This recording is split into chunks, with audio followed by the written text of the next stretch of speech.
Welcome to the Mixed Race Belonging podcast, where we explore the intersection of mixed identity and belonging through the lens of somatics and personal and collective liberation to help you heal your belonging wounds and reconnect with your innate wholeness through relationships, new experiences, and activism.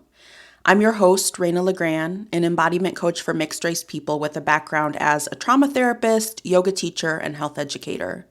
The tools and insights I share with you here are the approach that has not only helped me heal my belonging wound, but also helped me help my mixed race clients do the same. We all need something good to belong to right now. Relationships and spaces where we feel safe, held, seen, heard, and dignified. Thanks for being here, and let's get started with today's show. Welcome back to the Mixed Race Belonging podcast. Today I'm bringing you another interview with my mentor, friend, and book writing coach, TaRessa Stovall. And we are going to be talking about the rights and responsibilities for those of us who are mixed with Black. So I just want to name as we're entering this episode that this episode centers mixed identities that include Blackness, and in particular, mixed Black and white identities. So I just wanted to, name that. Here at Mixed Race Belonging, I welcome all the different kinds of mixed identities, not just mixed Black and white, and not just mixed racial identities, but mixed ethnic and mixed cultural identities. But this episode in particular is for those of you who hold Black and white heritage. I also want to name that we're really wrestling in this episode with some complex ideas, and I'll say this later on in the episode, you'll hear, but just want to invite you to be in the messiness of this with us. And after you've listened to the whole episode, we'd love to hear what you think, what came up for you as you were listening. So without any further ado, let's get into today's episode.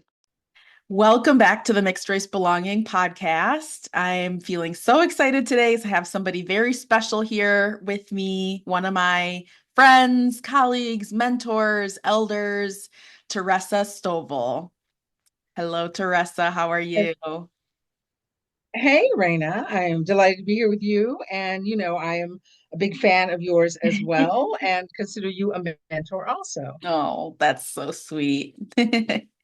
So, TaRessa, we're going to talk about something really interesting today, but first, just want the people to know and learn, who are you? Tell us just a little bit about yourself. Okay, hi, everybody. I'm TaRessa Stovall. I am a mixed Black Jewish boomer from Seattle, Washington. And what I like to share briefly, just for context, and is in the conversation that we're going to have, I think it's important context. So, while I was born, the United States was still in the throes of Jim Crow, Mm-hmm. legal segregation in the South, de facto in the rest of the country. My parents' marriage was still illegal in 16 states. It was Mm-hmm. not illegal in Washington state, but it was still illegal in 16 states. I was born the year of Brown versus Board of Education and ended up spending 10 of my 12 years of public school education integrating white schools. I lived in a Black and multicultural community. So I got bused. I was one of those kids who was bused to Mm. integrate schools. I was born before Black people had full voting rights. So back to where we are moving now politically in this country. And I think those things are important for context. And again, in just sharing, I am a writer, communicator. I've been a writer my whole life. I've written books. And my memoir about being mixed race came out in 2020. It's titled Swirl Girl, Coming of Race in the USA. And for the last 4 years, I also have a Substack slash blog called Mixed Auntie Confidential, where I talk about things that are mixed, mixed adjacent, and also about issues around what I call the color complex. And the color complex is the ecosystem around colorism. Mm-hmm. So Mm-hmm. those are my passions and Yeah. part of my purpose. And I've been talking and writing and pontificating about both the mixed race issues and colorism related issues for many, many decades. Yeah. And I'm really grateful to still be here and have a voice, because both of those topics are only being discussed publicly really in the last less than a decade in the United Totally. States. There's still very, very new conversations while we're still inventing language. We're still grappling with definitions and applications and context, because these are, I think it's important for people to know, especially young people, these are brand new conversations. These conversations were never happening in any kind of sustained public Mm-hmm. way before 8, 10 years ago, Mm-hmm. right? And just really honored. I'm a big fan of you and your work, as you know.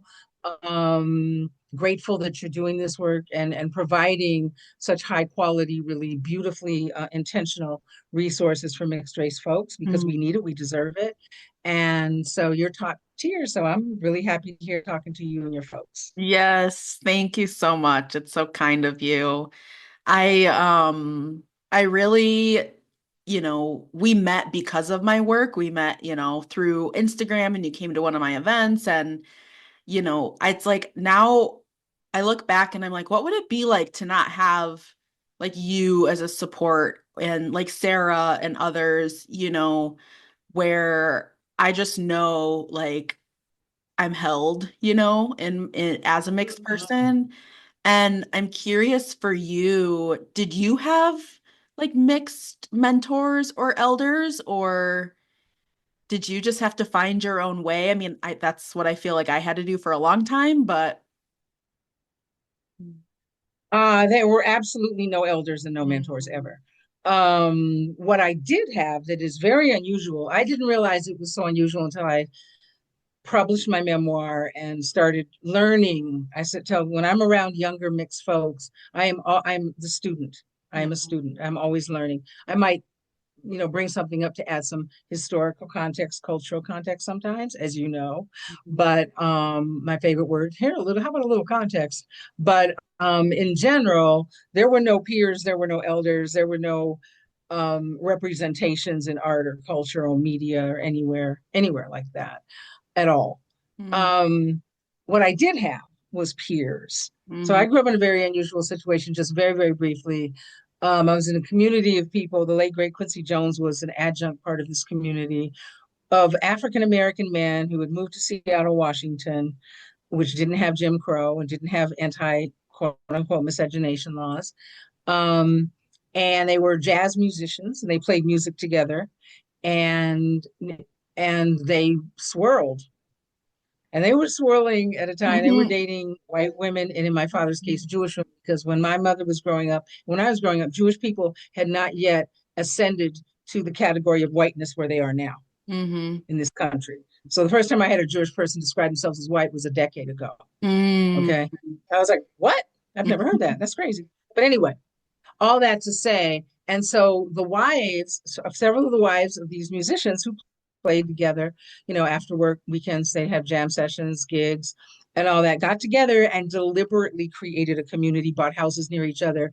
And in the 1950s, no birth control, no reproductive rights, schemed to get pregnant around the same time so that their little mixed babies would not grow up isolated and othered. And so I Wow. literally grew up in a kind of plan. I know these were some OG women, because the men were not playing; they were out playing drums and music and getting high. But anyway, so the women were gangster, and so I grew up in that. So my very early formative years, I thought that being mixed with a black parent and a non-black parent was, I thought I was in the majority. Yeah. I thought it was Mhm. normal. And Mhm. so that I have a very different, perspective than other people. But so there were no mentors at all. I had a lot of black mentors, but there were no mixed race. There was no mixed race conversations. Yeah. There were no specific conversations. There was no place you could go where it was a thing really, until Mhm. I was an adult. And even then it was very scarce and very specific. Yeah.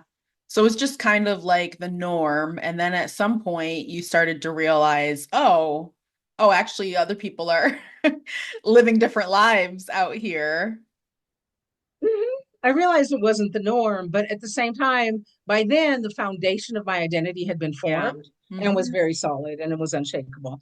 Hmm. And so, I understood, like I never struggled with it because my mother And mother, I say to people, my mother did she gets all the credit. She did everything right raising mixed children, literally. If there's a checklist, she did everything right, literally. Mm-hmm. And so um, that's all I give her the credit, right? Yeah. Because we were in the right environment.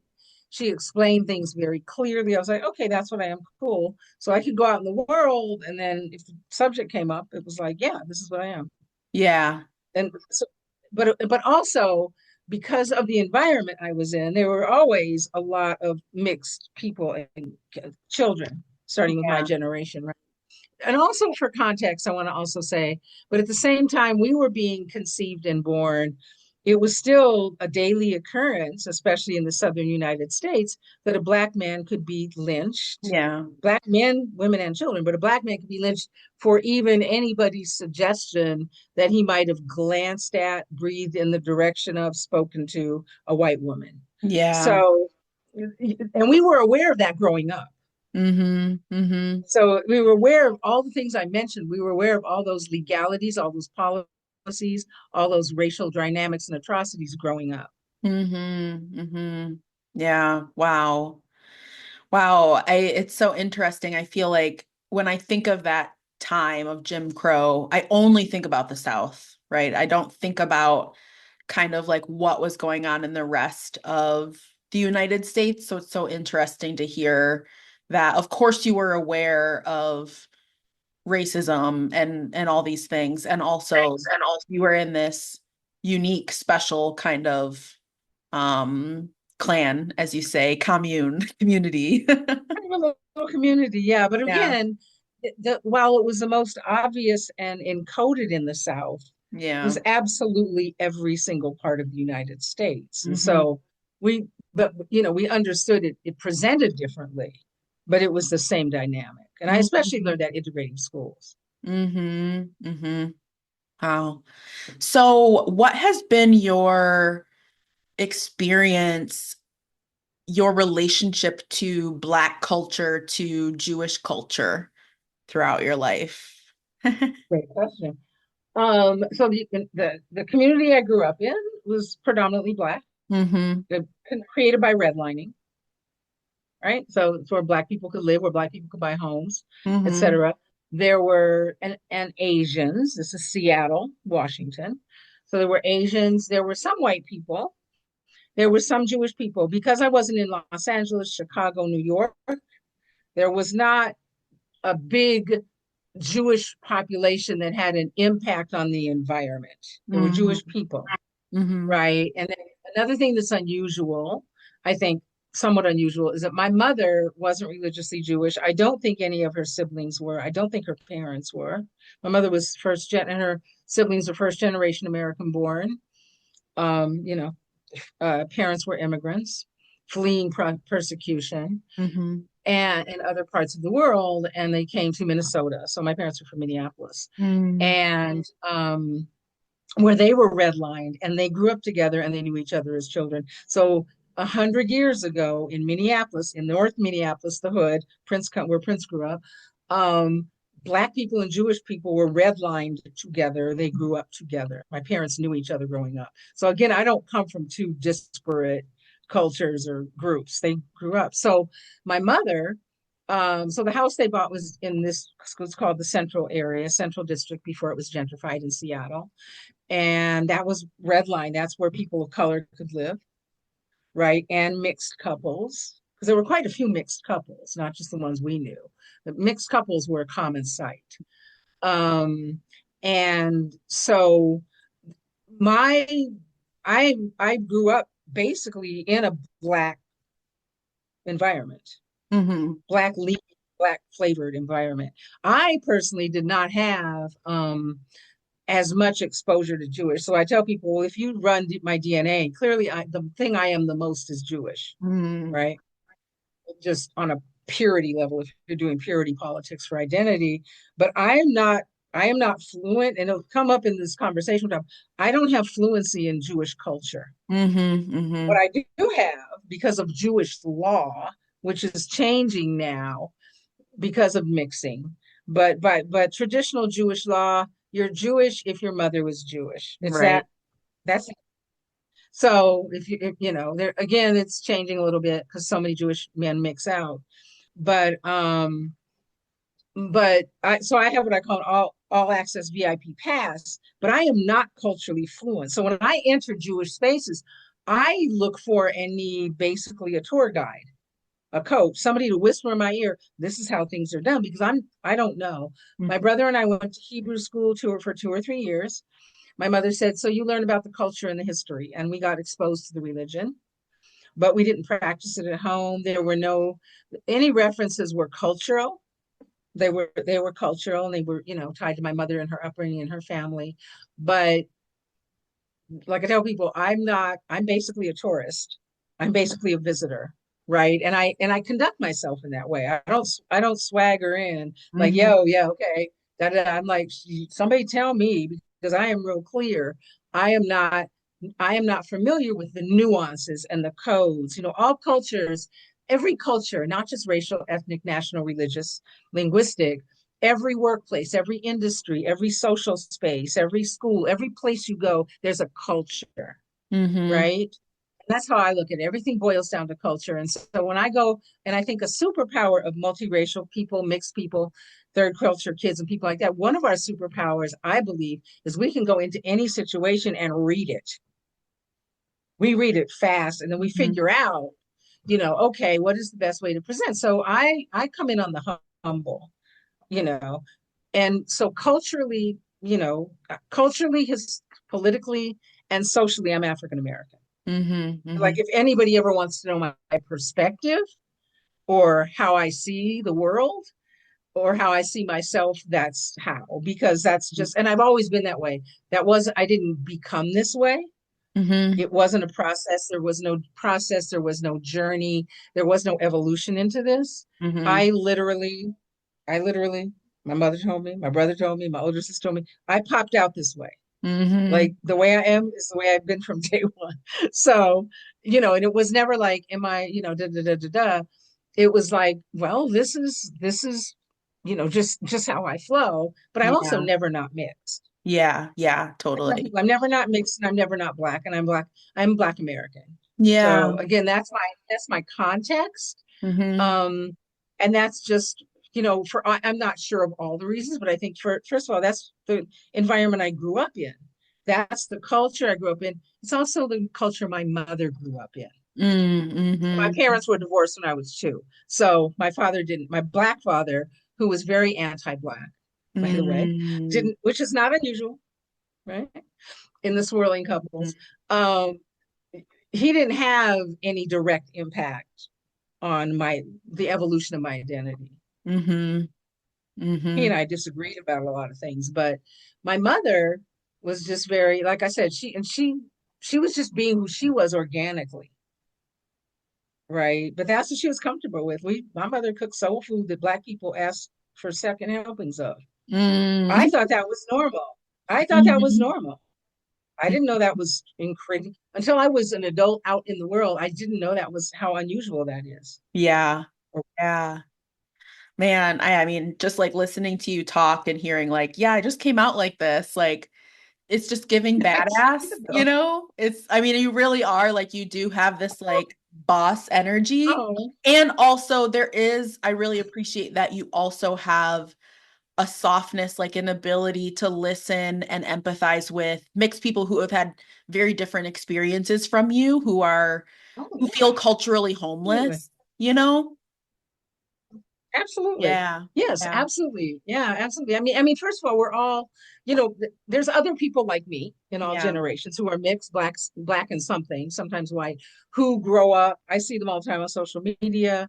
Some of them you see they're celebrities. And they, like me, it's like this is just how I kind of lean, so to Yeah. speak.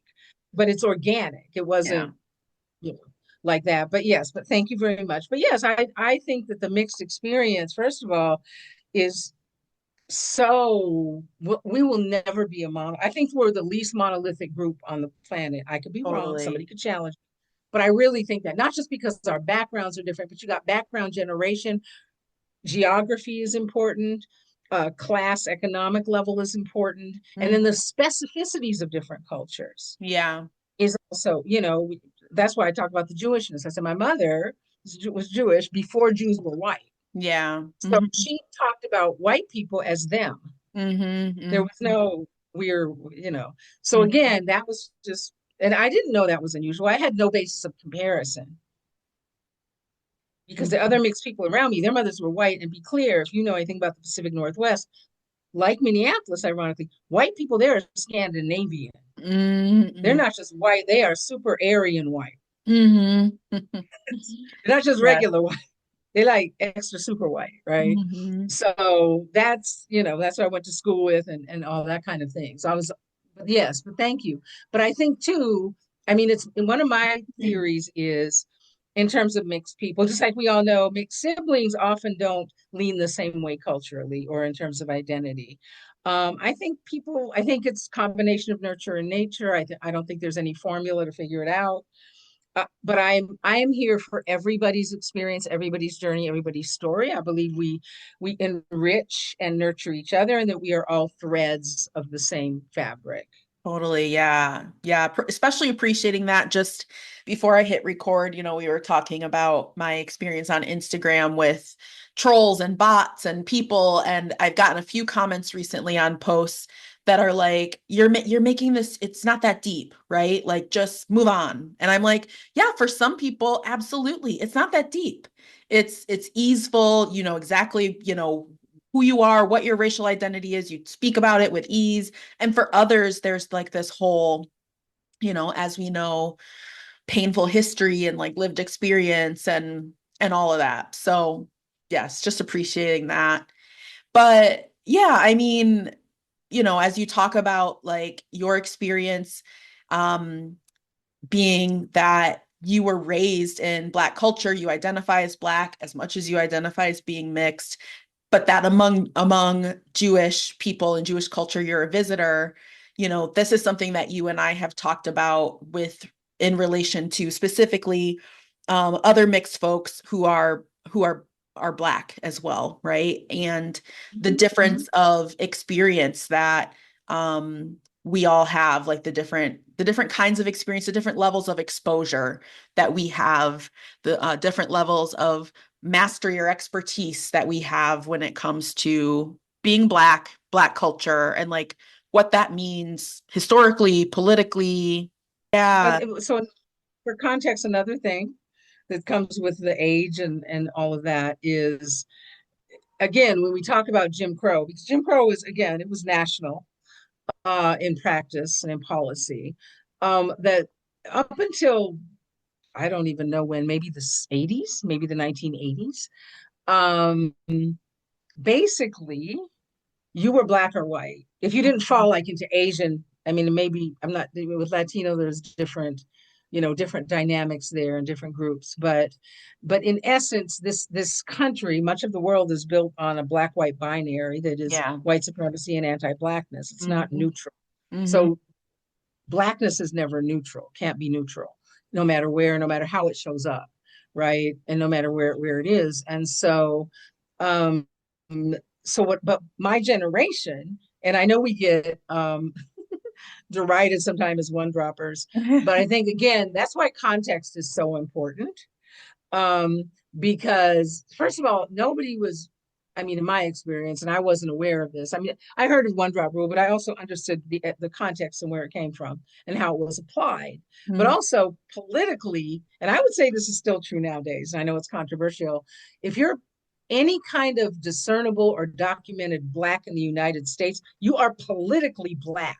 Hmm. Now, a couple years ago, I would have said that, and we could argue it on a real existential theoretical basis. Right now, with this administration and their playbook to go back to Jim Crow, I hope you all are clear. I hope you all Hmm. have read it. I hope you will understand. You're going to be colored and Negro in about 15 minutes. Hmm. Okay. And I'm not joking. Okay. So to really understand that dynamic, then it, when somebody said you're Black, they weren't what I understood. And it took me until I was a teenager to understand that when I said Black, Black was inclusive. Black included my mother. Black included the other mixed people's mothers. Hmm. Has always been inclusive in this country because it's never been based on purity or exclusion. It's Mm-hmm. been based on inclusion and diversity. Mm. Black has been diverse. There are very few African Americans whose ancestors came through the transatlantic slave trade who look like their West African ancestors. Yeah.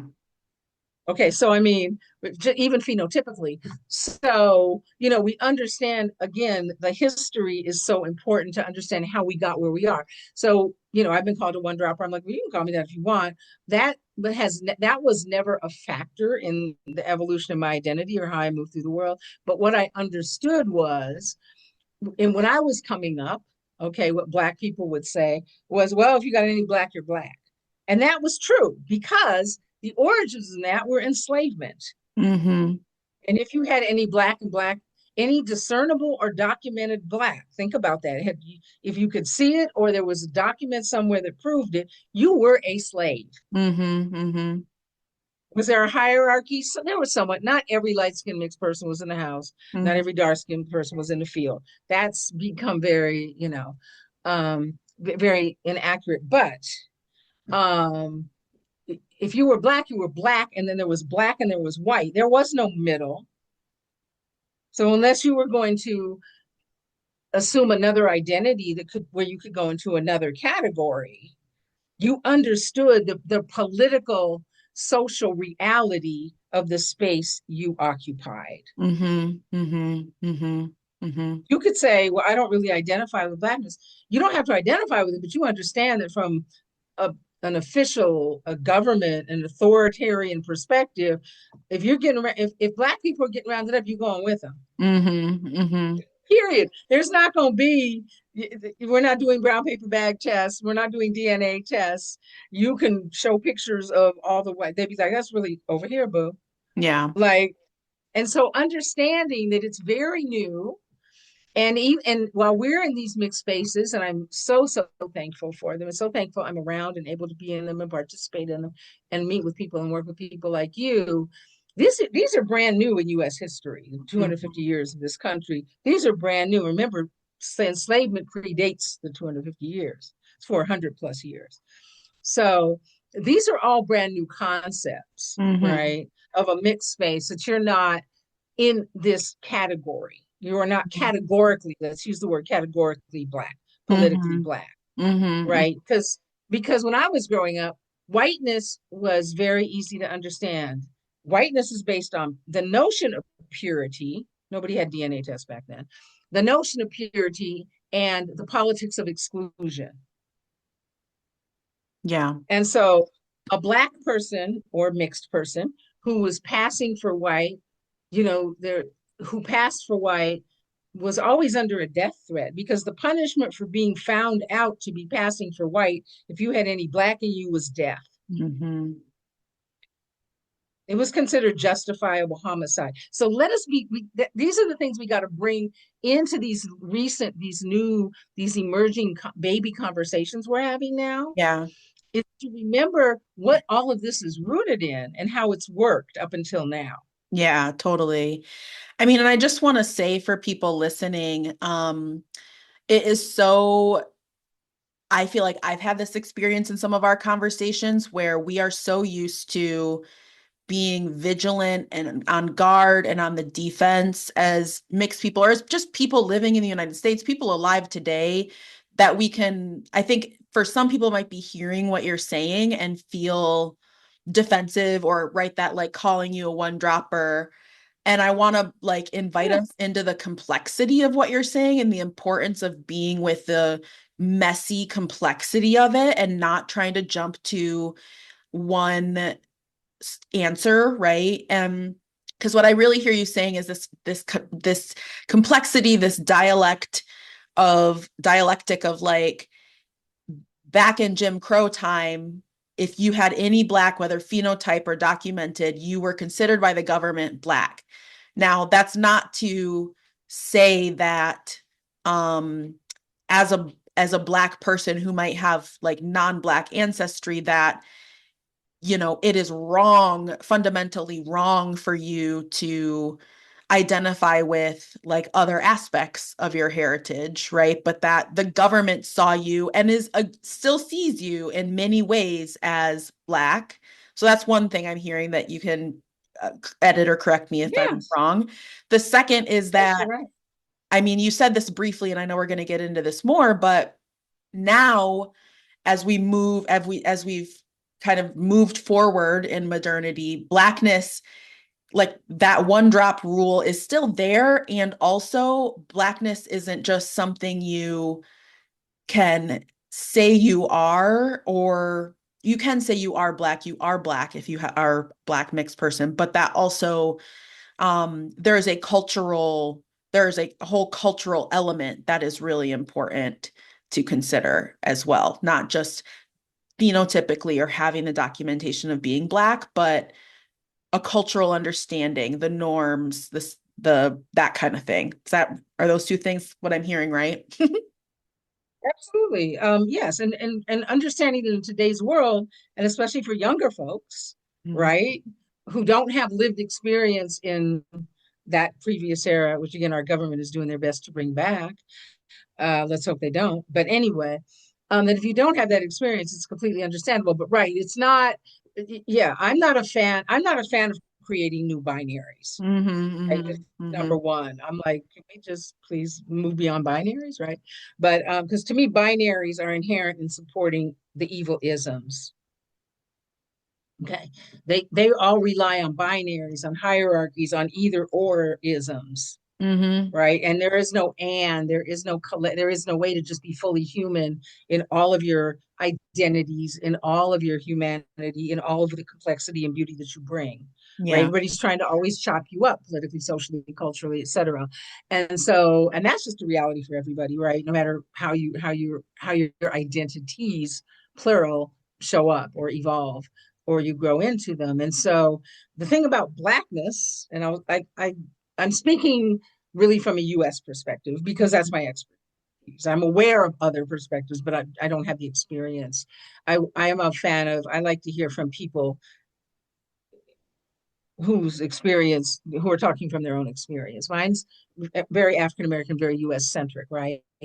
And so in this reality, like you said, you can, so like I grew up with mixed people who didn't identify as Black. Interestingly, they were the most phenotypically Black of us. But anyway, I was like, okay. And some of them had a they were taunted, they were bullied hard. Um, I would try to stick up for them. You know, they'd be like, "Shut up," yeah, you know. But anyway, so the notion that you can identify with all your parts as a mixed person, as a multiracial person, as a biracial person, that's one of the things that's brand new. Yeah. That's new, y'all. So it's new. So I want you to understand it's new so that you recognize and appreciate the fact that you all are pioneers. Mm-hmm. You all are building something that has not been created before. It didn't exist until a few years ago. I'm not joking. It didn't exist until a few years ago at all. So you are in the process of creating something, and you're creating something that completely disrupts the status quo. Now, there are upsides and downsides to that, whether it's trolls on your posts or other things. There are always going to be upsides and downsides, but you're not walking into a pre-existing space. Mm-hmm. There is no there. But I used to say about mixed spaces and things like that. Up until a few years ago, I said there's no there there. Mm-hmm. There's no there. There's no place I can go. This is new, and it's really pretty much new around the era of COVID because we're Mm-hmm. all on Zoom and now you can be global and all the things. Mm-hmm. But this is brand new. And so what I want you younger folks, you can be offended by what I say. That's fine. There's nothing wrong with that. But understand that what you all are doing is radical, is revolutionary, is new. There's no precedent for it, and it's going to make everybody uncomfortable. First of all, Yeah. change always makes everybody uncomfortable. Humans Yeah. hate change, humans resist change. It is our nature. Mm-hmm. Mm-hmm. That has nothing to do with anybody's race, ethnicity, or nationality, or anything else. Okay, that's number one. But I want you all to fully appreciate what you're doing. What you're doing. You're on. you out with machetes cutting down the trees to build a house and find a Mm-hmm. source of water and some food. Like it is that new.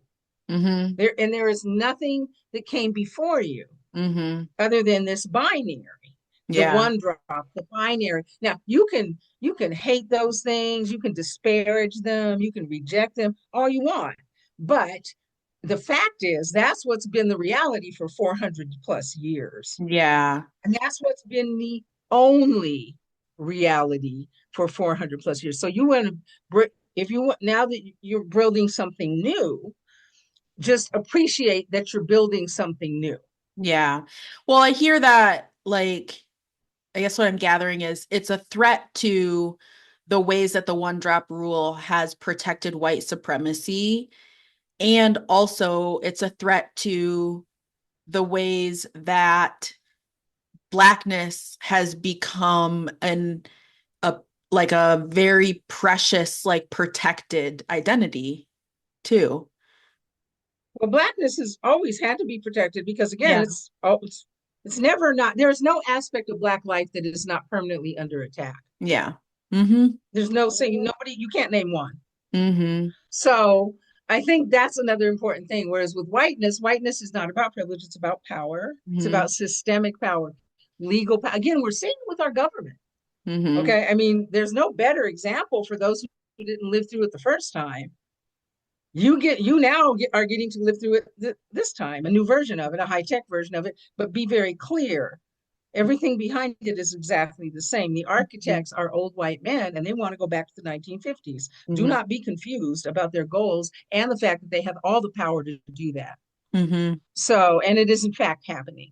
All Mm-hmm. right. So blackness has never not been protected. You can't, there is no aspect of Black life that doesn't exist in relation to attack. Mm-hmm. Nothing. There's nothing. Mm-hmm. Right. And so, I mean, that's again one of the things to understand if you want to connect with your Blackness, right? You want to connect with your Blackness. And the thing that's new, we talk about this, and it's important to acknowledge, is that now you have young Black people, some who are like, oh, you're mixed, you're biracial, you can't be Black. Now Mm-hmm. that's brand new. That is brand new. When I grew up, it was more the what are you wasn't, I learned this the hard way, it's in my memoir. It really wasn't so much what you were or your ancestry. It was what side are you going to be on when the ish goes down? Because the ish Yeah. will be going down. Yeah. And quite frankly, that still exists, although younger Black people aren't presenting it like people my age did when I was growing up, right? But it was very clear people weren't real interested in the other thing is being mixed wasn't. I mean, we've been here since 9 months after the first slave auction. Mm-hmm. Mm-hmm. I mean, I'm sure some of those I women got mean, raped and impregnated on the journey over. So mixed Black totally. white people, and, Yeah. and understanding if you're mixed Black white, and this doesn't have to make you feel bad or anything, but the origins of mixedness in the United States are rape and enslavement Mm-hmm. Mm-hmm. and forced birth. And Mm-hmm. the reason men did it was not just as a show of power, but also to increase their chattel slave population. Mm-hmm.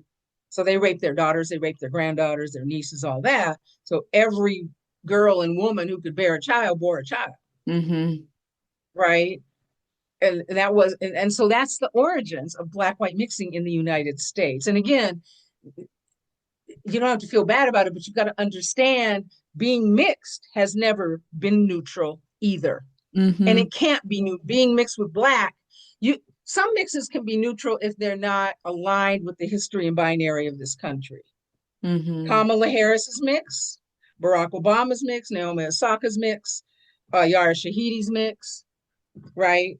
In this country, their mixes don't trigger the same alarms. Mm-hmm. Mm-hmm. Okay. But if you're Black white mix in the United States, there's 400 plus years of history and experience and DNA snaking through every Black person's trauma snaking through every Black person's DNA, Yeah. including your Black relatives if they're Black American. Mm-hmm. And that trauma is there. It's Mhm.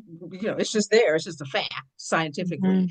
And so being mixed can't be seen as neutral, and being Black is never neutral. So I think, and I don't know if this makes sense for context, but I think it's important for people to understand. So when you say, I also want to identify with my other self, that's okay. But then a Black person's going to look at you and go, so what does that mean in terms of, again, when the ish goes down, Yeah. loyalty? It's really loyalty, affinity, right? Mhm. And Mhm. allegiance, and allegiance. Are you going to, is your allegiance going to be split? Yeah. Is, is your allegiance going to lean one way or the other? We just need to know. It isn't even Mhm. personal, but we just need to know because we exist in a state of siege. Yeah, totally. Well, and I think that's another complexity layer that I hope these conversations can bring up is absolutely what side are you on is important, but also that there's a trauma that lives in white bodies that, I think that, I mean, I talk a lot with my clients about like before our white ancestors were white, that not, we can go back far enough to where not all of our ancestors with white skin are evil oppressors, right? There's actually, I think, value in doing that work to research and reconnect further back in time to Mm-hmm. actually like repair what was lost through whiteness and what has been done because of like this process of becoming white. Um, Mm.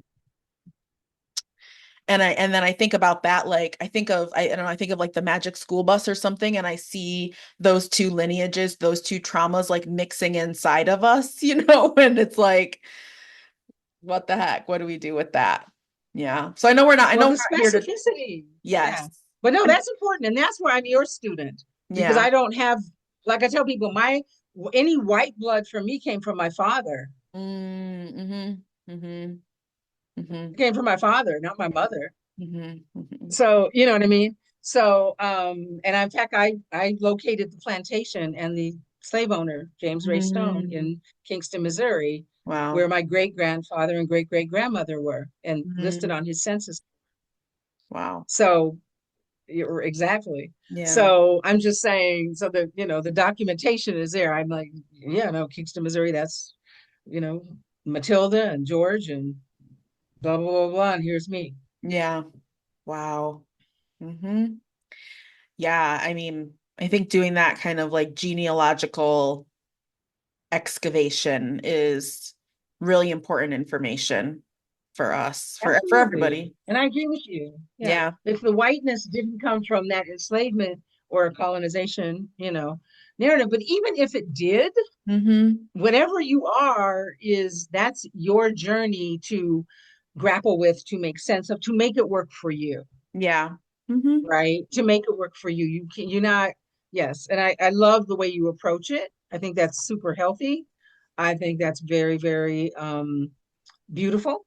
And Yeah. like you said, how are we? So that's what's new. That's what's new. That's what the world is still going, wait, what? How does that work? How are you? You can da Yeah. da da da da versus what you may be politically Black, you might get rounded up. Maybe, maybe not. If Black people get rounded up metaphorically or literally. But it's also like you said, what about the rest of me? And it might be most of you. It might be I have a good relationship with my Danish or my French or my whatever, my Yeah. Irish, right? Heritage. And even if there's trauma, so I think that I want to commend you and everybody who's doing that work, Raina. Mm-hmm. Okay, who's doing that work because that is going to contribute to the evolution of humanity. Mm-hmm. Mm-hmm. And I'm a fan of anything that can push humanity toward evolution because as a species, we got so much work to do. Uh, Totally. we got so much work to do. I'm just like, ooh, we're special ed. But I think that represents something that's never been seen before. Mm-hmm. It represents something radical, something revolutionary, something new, and something that, again, not just challenges, but decimates the binary. Yeah. Mm-hmm. But please remember, you all, when you get tired, when it gets tough, when you get trolled or whatever, that you are radicals, you are revolutionaries, and you are doing something that hasn't in this country existed before. Mm-hmm. And I hope that that helps carry you through doing this very essential work. Yeah, totally. Yeah. I mean, it is. Yeah. It's hard. It's, you know, I think as humans, it's hard for us to see ourselves in a moment in history. We're just swept up in our lives versus understanding where we are in relationship to the past, the present, and the future. And, you know, a lot of times I talk with clients and this is something I really have learned from in particular like indigenous like friends and mentors and even like white anti-racist friends and mentors who have really taught me about being in what is called like right relationship with culture, with practices, like really having like a uh being clear on your relationship to these things and moving into them in a way that honors and doesn't appropriate or like perpetuate, you know, like more oppression and harm. And so I know one thing we were going to talk about today was, yeah, like kind of right relationship with Blackness. Like, what are the responsibilities as a mixed Yes. Black person? Yes. Well, I look at it, for our topic, I came up with roots, rights, and responsibilities, right? Yeah. So number one, and this is what you're talking about, and you've described it so beautifully, is, learn what you reasonably can about your roots. Now, we have more tools now than we've ever had. And again, in terms of an African American experience, if that's where your lineage is from, then as you know, that until 10 minutes ago, historically, we had no documentation. We had no way to even begin. Like I said, a friend of mine found the census form I told you about I did Google and I did find the plantation. My premarital surname was Stone. Mm-hmm. So I said Stone Plantation and came up in Missouri, right? And then I Mm-hmm. saw more, and then my great grandfather's name was the same as my father's name. So Mm. that clinched it. I was like, ooh, it's the same exact Wow. name, Yeah. right? So that's like, oh, there's no question there. So that's definitely my ancestors. And I count, my whole spiritual practice is based in honoring, venerating ancestors is a daily practice. And I include James Ray Stone, the man who owned the plantation, as a maybe ancestor. I always say, and maybe James Ray Stone, Mm-hmm. because I figure there's at least a 50% chance on a practical level that I got his DNA too. So I'm like, otherwise, he'd have been an exception. But Blackness, okay, so anyone with any form of Black heritage, lineage, ancestry, absolutely has every right to access that part of your identity. And I'm fully aware of the current trend of younger Black people gatekeeping. Those, not all Black people do gatekeep, but it's very popular and it's especially prevalent on social media. Mm-hmm. I need to learn from you all who encounter it in the wild, Mm-hmm. in real life, how prevalent it is in real life. Mm-hmm. But I know on social media it's actually ridiculous. But I Yeah, I just mean, spent a lot of time. It's so big and so, but it's also trendy and it's also part of the bigger diaspora wars and anti-blackness that social yeah, media is increasingly fueling and is totally. increasingly being utilized to fuel. So it is a form of anti-blackness that's Yeah. being used to divide and conquer. So there's that. Yeah, I think absolutely there's this younger generation gatekeeping.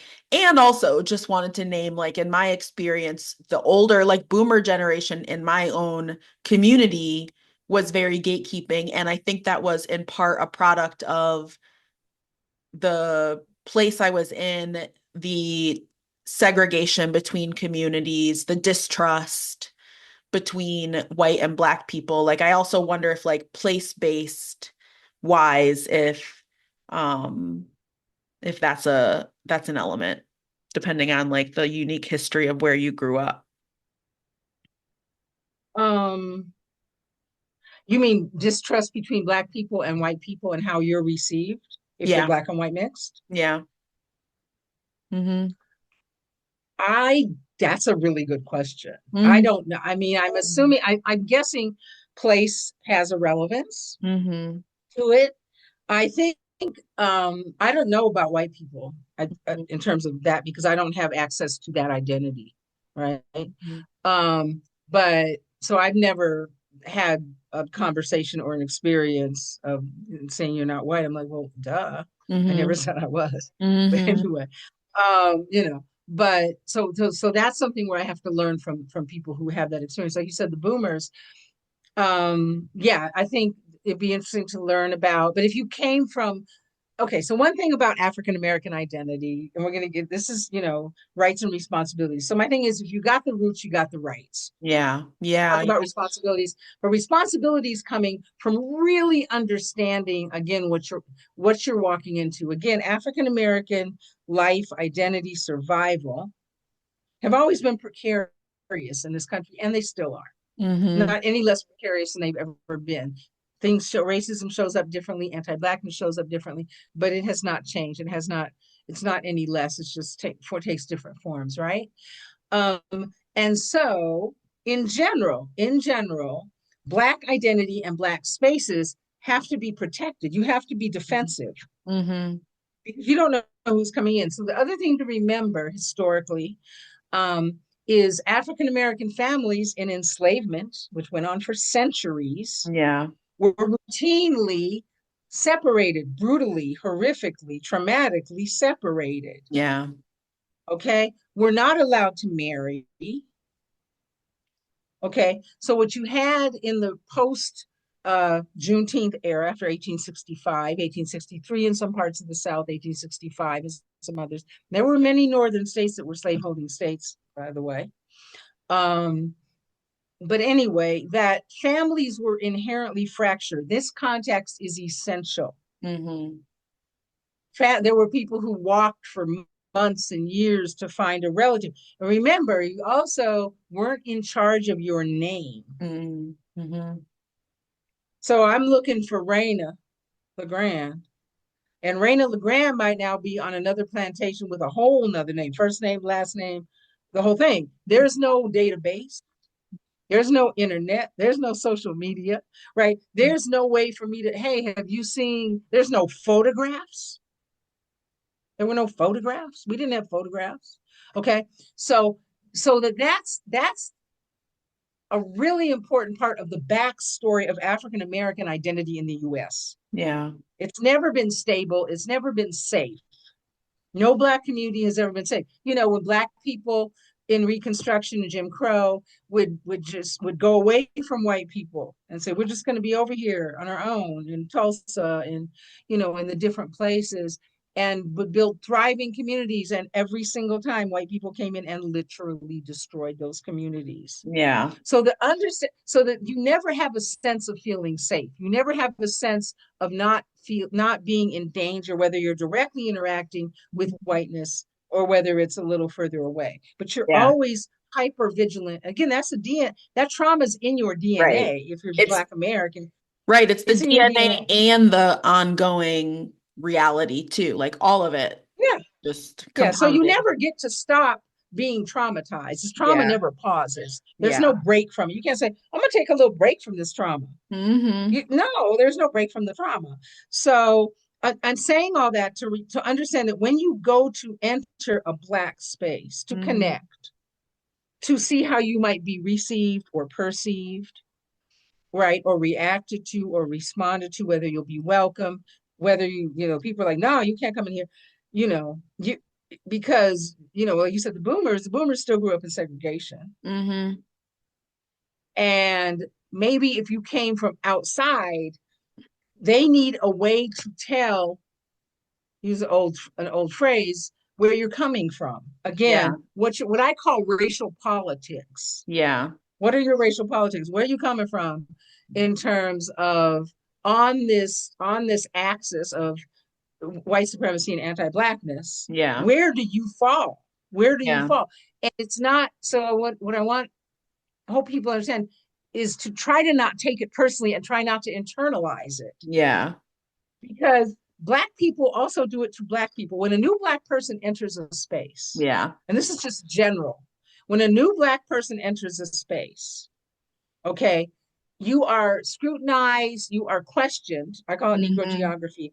Go all the way back to what I just talked about. Mm-hmm. All them thousands of people wandering, looking for their wives, their children, their husbands, their siblings, their parents, their cousins, their aunties, their uncles, whatever, wandering the US. Who are your people? Where are you from? Yeah. Who are your people? Where are you from? That's to figure out, and some of it, I've even seen this recently that makes sense if you're in a close knit, like Southern community. Also, you do that when you meet somebody you might want to date because they might be your cousin. Yeah. But no, that's real. That is Yeah. actually real. And so, but who are your people? Where you from? Who are your people? Where you from? Who are your people? Where you from? People are looking for points of connectivity because as a population, these were never a given. Yeah. And so you come in and you're mixed. And so part of how you're being read, scrutinized, analyzed, right, is how familiar is this friend or is this foe? Yeah. It's a vetting Think process. of the way other mammals size each other up. Yeah. Mm-hmm. Is this a predator? Mm-hmm. Is this a predator? Am I prey? Mm-hmm. Right? And so are you friend or are you foe? Where do you fall on the spectrum? Mm-hmm. And if And we as people don't, mixed people do that too.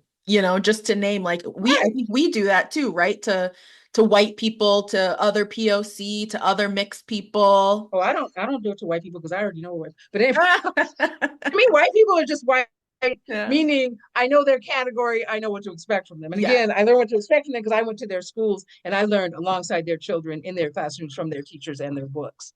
So I did get to understand whiteness at a very early age, and I do consider that a privilege. I mean, the education wasn't any better than it would have been in the community, but and I was aware of that even at the time. But I didn't buy into the whole saying that white man's ice is colder used to be a saying. I never bought into it was inherently superior, but I understood I was being given a chance to learn this thing Yeah. that was whiteness. So no, I feel you. But yes, that's what people do. Humans do it. It's human nature. Again, Yeah. are you friend? Are you foe? What can I expect from you if you're different from me? Yeah. But the other thing to go, so if you're entering an African American space, Mm-hmm. right? If you're entering an African American space and nothing is known or familiar about you, and this is if you're black or if you're black mixed, okay, Mm-hmm. just both. And then then then you're going to be assessed because people want and need to have a sense of what to expect from you, Yeah. right? Because it's never not precarious, right? And so that's what happens. And then when you're mixed in some spaces, it's way more intense. Yeah. And then some of it's based on phenotype. I mean, there's people like, Jordan Peele, people like that. And I grew up with folks like that too who were mixed, but if they didn't tell you they were mixed, they're Mm-hmm. just phenotypically black and not even particularly light skinned. Mm-hmm. So, and I also know a lot of people who look like me and who look less ethnic than me who are full black. Yeah. They're full black, two black parents, four black grandparents, eight black Mm-hmm. grandparents, and they'll show you the paperwork all the way back. Mm-hmm. Mm-hmm. So again, the assumptions or the questions are based on reality. Yeah. Where are you coming from? Um, and if it's just like if I go into a Jewish space, I'm aware that I don't know the nuances. Yeah. I know some basic things. Of course, I know some basic things. Hello. But Mm-hmm. I know less than the average person who grew up of any race who grew up in New York City. Everybody who grows up in New York City speaks Yiddish. Mm-hmm. Way more Yiddish than I know. Mm-hmm. Okay, I know some, but I can't. And that's anybody who grew up in New York City. They eat more Jewish foods than I ever ate, Mm-hmm. right? So I'm saying some of it's just yes, some of it's geographic proximity, but I'm very aware of that. But I know more about Asian cultures than a lot of Asian people who grew up in other parts of the country. So because Yeah. That's Seattle. That's what's predominant in Seattle. You see what I mean?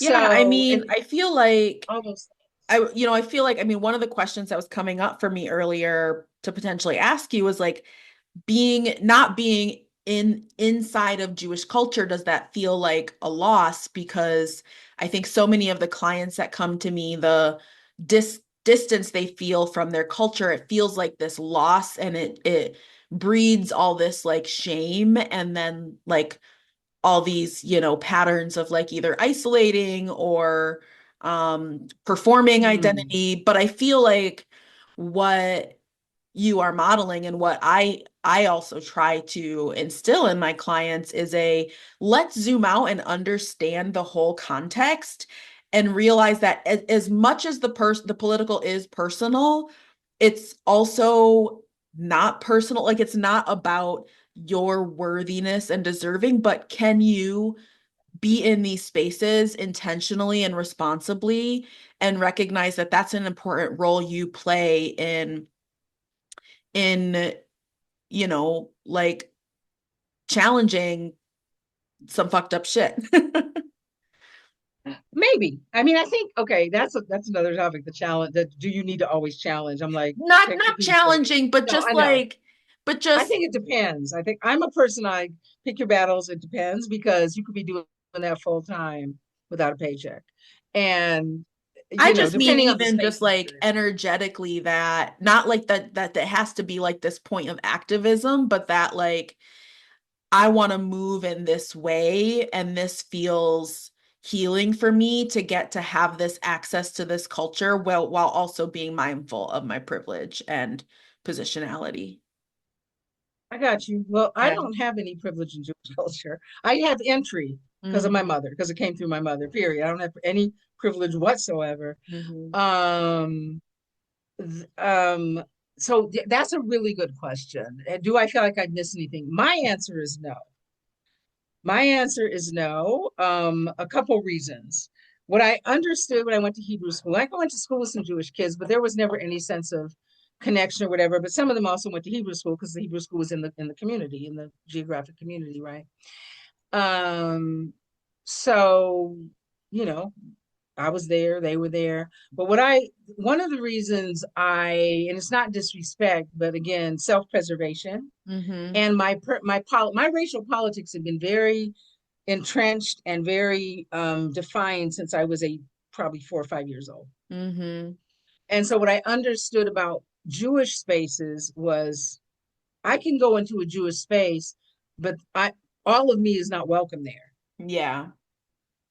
Number one. So whenever I'm in those spaces, I'm a different version of I'm the just the tamp down, whatever version. I'm very quiet. I'm the opposite of my normal self. And I'm the same way in white spaces. I'm not giving you my energy. Yeah.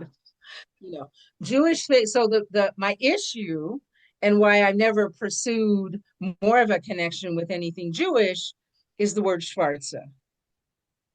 Mm. So Schwarz is a very interesting word. It means Ner version Mm. in Yiddish.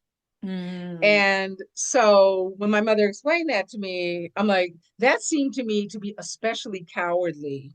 Mm. Like, it's like I choose to live in the South. I prefer this brand of racism. It's not confusing. There's no mental health issues. There's no anxiety. It's in your face. You're not confused. Okay. Versus like Pacific Northwest, where I grew up, where people were pretending not to be racist, but of course they were. So, um, so Schwarzer to me is particularly egregious because you're calling someone hard Ner Mm-hmm. in a language they might not understand. To me, that is just so cowardly. I can't even fathom it. Mm-hmm. And so I have no respect. So that gave me a loss of respect. Okay. And then secondly, I can't bring all of myself there. In Black spaces, I've always been able to bring all of myself. There's never been any question, never any challenge, never any issue. Right. And so I'm like, well, I can't be my whole self there. And they got that whole racist thing and they don't like Black people.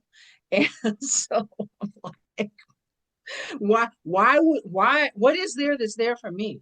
Mm-hmm. Right. Now, I think if I hadn't grown up in a rich multicultural environment and home, I might have felt like I was missing something. Mm-hmm. Mm-hmm. But culturally, my life has always been from day one just rich, rich, rich, rich, rich, and Mm-hmm. very multicultural. So I never felt a lack of anything. And then the other thing is that Jewish identity is every bit as contentious, controversial, and conflicted as Black identity Uh-huh. and mixed identity. And then what I told people once I got old enough, I said, listen, I always acknowledge the Jewish every single time. You want to know about me? You're gonna hear bluish and Jewish and all that. And you want to know the types, Ashkenazi, Mizrahi, the whole nine. But what I told people, and this is my experience growing up. I'm not projecting this on anybody else. I'm not suggesting it's better. It's just my experiences. I told people growing up, being mixed, Black, light skinned, and ethnically ambiguous looking was a full time job with unpaid overtime. I didn't have any space or desire for anything else. Navigating that alone, Yeah. I am amazed at my friends who are Black and Jewish mixed the way I am, who are like fully 50-50. Yeah. I'm always like, I don't, y'all got way more bandwidth. God just didn't give me that much bandwidth. Mm-hmm. My bandwidth has always been completely consumed just with this Mm-hmm. dynamic, the trifecta, as I call it. Mm-hmm. Mixed back, light skin, ambiguous looking. There's not a day that goes by where the world isn't shoving that in my face and forcing me to deal with it. I don't have I don't have the bandwidth to deal with anything else if I wanted to, Yeah. you know? And the Jewishness is complicated Mm-hmm. in addition to being anti-Black. Mm-hmm. And so I'm like, well, if you're anti-Black, that's cool, because I'm not going to force myself into your space, right?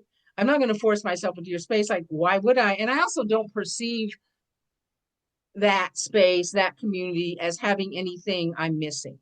Yeah. Mm-hmm. Does that make sense? Mm-hmm. Mm-hmm. But like I said, I've been busy just trying to navigate this. Mm-hmm.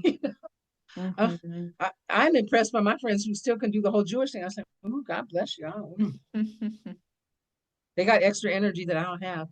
So Black spaces. So when you go into a Black space, when you're scrutinizing all that, what I encourage some mixed Black people to do is try not to internalize it. Yeah. Try not to internalize it. It sounds too dismissive to say, oh, don't take it personally, but try not to internalize it or personalize it, understanding that Black people. So again, when a new Black person comes in, it could be a Black person from a different part of the world. It could be a Black person with a different way of speaking. It could be a Black person who's from a different culture. I grew up with a lot of Creoles in Seattle because the migration pattern was from Louisiana and Texas. Whole west coast of the United States is Creole, Creole, Creole, Mm-hmm. right? There's a lot of Creoles. So I'm saying that's very specific. So when I moved to Atlanta, when I moved to the South, even my notion of soul food got blown out. I was like, this is what? What is Mm-hmm. this? I've never seen food like this. This is not how beans and rice on a plate. I still can't eat it like that. Unless it's Cuban. Cuban food I can eat like that. But any other thing I like, why is it on a plate? What happened? Wait, Like so those compared to how would you eat beans and rice? in a bowl. Oh, Is there another way to eat them? I mean, I didn't know if you meant like in a taco. No, Like, in I a didn't, bowl. I didn't No, know what you no, in a meant. bowl. A bowl with rice Got and the beans and then the it. hot sauce. Rice, beans, hot Okay. sauce. I mean, I'm I like, guess so I've I had came it here both and went to a soul ways. food restaurant and had a Yeah. meltdown. My first time in Atlanta, had a meltdown because they put the beans on. I said, I'm sorry, do you have a bowl? My friend's like, what's wrong with you? I said, what's wrong with y'all? What is this? This is an abomination. That's a little tiny example. But the point is, Yeah. Black people are not a monolith. Black American culture is not Yes. a monolith for all the reasons. And you've got, again, class differences, social differences. Did you go to Yeah. HBCU? Did you go to PWI? Did you go to college? What do you do for a living? Who are your people? Where are you from? But it all originated back 100, X number of years ago, right? 1863/5, when people were set free and wandered around trying to find their family members because families were fractured and dismantled all the time. Mhm. So that's where that impulse comes from. That's where that impetus, and then just who are you and what can we expect from you in a Black space? Yeah. I It's have a what can we question. expect from you? Yeah. Mm-hmm. I wonder if you feel like I feel like you do think this, so I'm curious. What is the difference between that kind of like protective vetting process versus gatekeeping? Well, again, I grew up with the protective vetting. I think I don't know how much of the gatekeeping is protective or Mm-hmm. grew out of that. Mm-hmm. I I want to interview some Black gatekeepers. We'll talk about that. I'm Mm-hmm. trying to figure out a way to do that. So, but some who can take seriously, who aren't just popping off. But because I have questions, a lot of questions for them. But I think that some gatekeeping is reactionary, Mm-hmm. especially the current gatekeeping is, and I've written about it on Mixed Auntie Confidential, but some of it I think is reactionary. Some of it I think is, whether it's intending to or not, uh, the Black gatekeepers and some of the mixed separatists, the mixed Black separatists, Yeah. are all unintentionally supporting white supremacy Mm-hmm. because it's promoting divisiveness. Mm-hmm. Okay, Mm-hmm. I'm not for anything that promotes divisiveness because, and this is just me again, not projecting this onto anybody else or suggesting anybody needs to agree with me, but I believe divisiveness is problematic and that we need to get over that and try to find some ways to unify so we can fight this mess together. But that's just me. Yeah. So are you So speaking to like those people who are like reclaiming the word mulatto? Is that like an no, I have. Well, purpose? that's a girl. That's a whole. That is a. She just went all the way over to the other side of the street. I don't reclaiming the word mulatto. Okay, wait, let me finish this and then we deal with that. Girl, we're gonna do two episodes today. Okay. Um. So again, with the gatekeeping versus the protection, I believe, I don't know y'all, and if you know some gatekeepers who are actually intelligent and serious, I really would love to interview them. I would very seriously love to interview them. I'm a journalist. So, because I'm curious about where they're coming from and how they explain what they're doing, right? But what I want to say is that, so I think some of it's mean spirited Mm-hmm. nowadays. I think some of it's mean spirited. I think some of it's reactionary. I think some of it is inadvertently Mm-hmm. anti-Black because it's anti-unity. Yeah. I think I'm against anything that's promoting divisiveness and not moving toward unity. That's my own bias. That's where I live. Mm-hmm. That's how I feel. It's my preference. I'm not saying anybody else needs to agree. So I think the gatekeeping is different from the protection. Now, some of the gatekeeping might be rooted in the protective instinct. I will Yeah. allow for that possibility. I don't know because I don't know enough about it because I haven't heard from anybody I consider credible who's just explained it, right? Mm-hmm. So I'm still actively seeking that. But I think that the protectiveness, to go back to the protectiveness, is Black people get it. The thing is, like Black culture, me growing up, the way you're described, the first descriptor is your skin color. Yeah. The light skin one, the dark skin one, the red skin one, the brown skin one, the da, da, da, da. Okay, or it's a physical feature. So, those kinds of things. But it's also where, and that even if it's not conscious and even if it's not aware, people aren't consciously aware of it and leading with it. It's what can we expect from you in a situation? Mm-hmm. I'll give you an example. So post George Floyd, we were all home, pandemic, right? And I put out a call. This is when the Facebook had a lot of really active, dynamic mixed race groups. And I said, I want to interview some Black, white mixed people about this. Because the whole country was, right, caught up in that. And I did several interviews with wonderful people. And that was very eye-opening for me Mm-hmm. because many of them very brilliantly and very powerfully articulated that they could identify with both sides. Mm-hmm. And I was like, what? Mm-hmm. I clearly am not balanced in that kind of way. Now, I was like, oh, wow, that's they, I can, da, da, da, da, da. And I was like, what? And I still have the notes. I couldn't write anything from it. It was all still very fresh. It was all happening in real time back then. But I remember I did the interviews and I thanked them and I learned a lot. And that was when I learned that it was that was a perspective I needed to study and understand because it was unfamiliar to me. Mm-hmm. Mm-hmm. That in that kind of situation, they could just say, well, I can see both sides. And I was like, you can see what? Like, that man just got murdered on TV, on video. But again, it was a learning experience for me.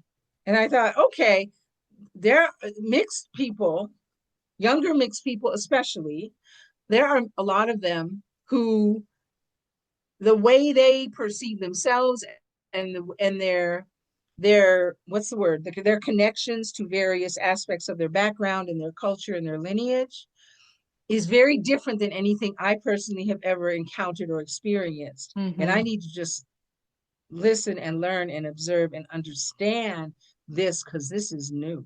Mm-hmm. It was new for me, Mm-hmm. right? And so I was like, okay, this is fascinating. So when I'm around people like that, we don't know what to expect from each other. Yeah.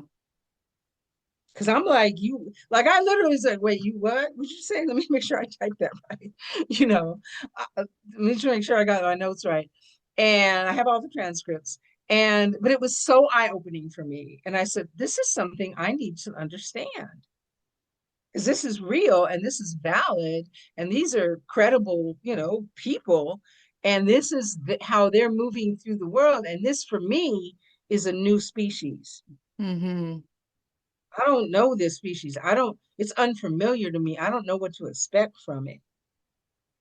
Does Mm-hmm. that make sense? Mm-hmm. And I was just like, oh, okay. And I couldn't write it up because I was so busy just digesting and downloading. And then, the country was still, if people remember 6 years ago about this time, the country was still there was a lot of upheaval and, impassioned emotion and all the chatter and people pretending to be entities pretending to be pro-black back in the day before they went anti-DEI.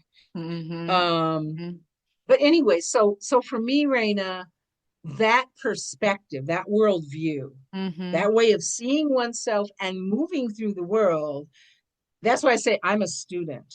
Mm-hmm.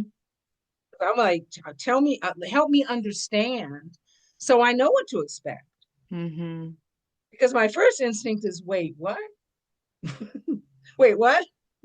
you know, and not in a bad way, just, oh, okay.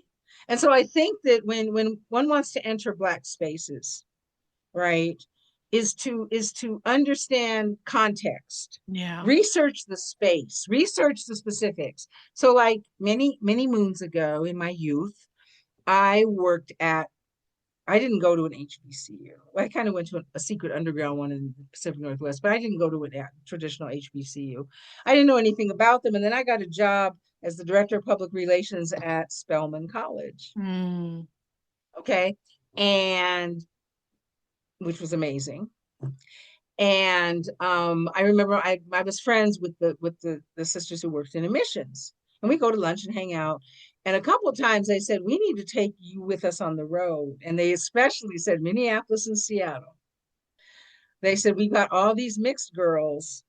And they're like, I want to apply to Spelman, but will I belong? Can I go to a Black school? Da, da, da, da. And so I would sometimes go with them. And they'd stick me up on the stage. And I'd say, listen, here's something to understand about HBCUs, Mm-hmm. right? Yes, you will be welcome. Yes, you will be, da, da, da, da, da, da, da, da, da. But so they had to be reassured, Mm-hmm. right? I have a friend now who's an academic in the Midwest at a prominent university. I only know her on Zoom. We're in a community together, and she's African American, and she's come to me like, we've got these mixed students and these Black students, and they want to connect and they don't know how. Mm-hmm. So I wanted to talk to you about that as a side conversation. But okay, so it's still a thing where there are people looking for ways, striving, wanting, desiring, craving, yearning to connect Mm-hmm. across this divide, Mm-hmm. right? And not in both sides, and especially the mixed people, the biracial people, often not feeling like, oh my gosh, how do I even go into, especially if you've never had a lot of exposure to this culture, Yeah. right? And if you've had negative experiences, if you've been rejected, if you've been challenged, if you've been insulted, then you are quite understandably nervous, anxious, defensive, Mm-hmm. right?